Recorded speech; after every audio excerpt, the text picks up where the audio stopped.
Kalen plunged through the rift, the desolate landscape of the shadowy figure's domain rushing to meet him. The air was thick with an acrid, metallic tang, and the light, what little there was, bled from a bruised, perpetually twilight sky. He landed not on solid ground, but on a shifting, obsidian dust that swirled like disturbed grave soil. Before him, the shadowy figure stood, impossibly tall, its form a void within the void, yet undeniably present. A guttural, resonant chuckle echoed, not from a mouth, but from the very fabric of the entity's being. "Welcome, Kalen. Or should I say, Harbinger? You arrive precisely as planned." The void's embrace was merely a redirection. The lattice sought to contain you. The Ancient One sought to break you. I, however, seek to sculpt you. Kalen, though disoriented, felt the faint pulse of his crystalline shard within him. It was a whisper of defiance, a spark of his homeworld's corrupted memories.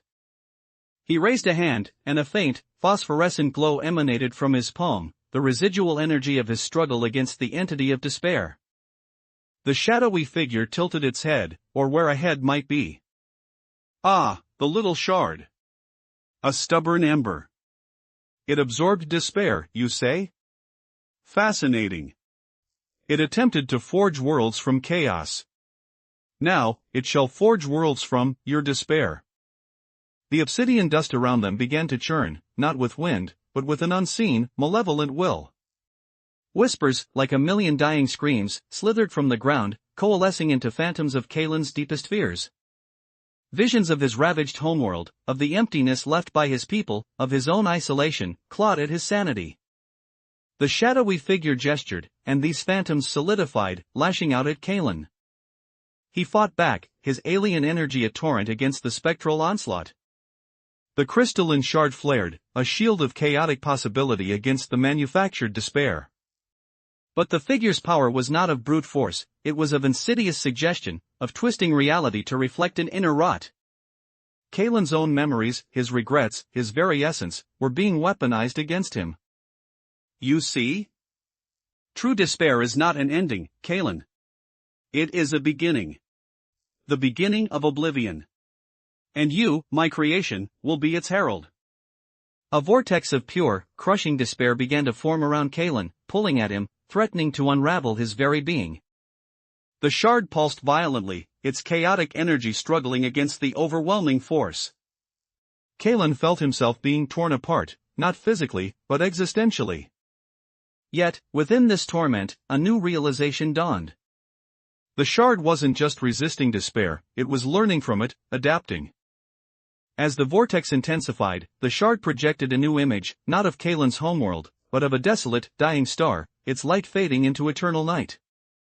And then, superimposed over this cosmic graveyard, was the shadowy figure, its form now radiating an aura of profound, all-consuming emptiness.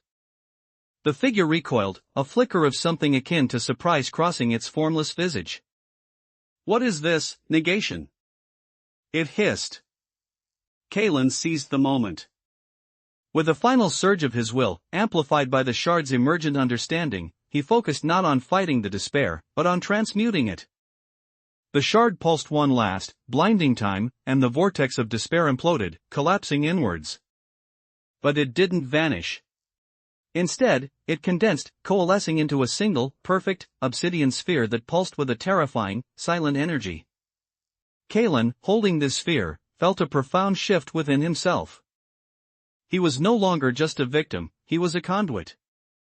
The shadowy figure, its amusement replaced by a chilling intensity, stared at the sphere. You have not escaped, Kalen.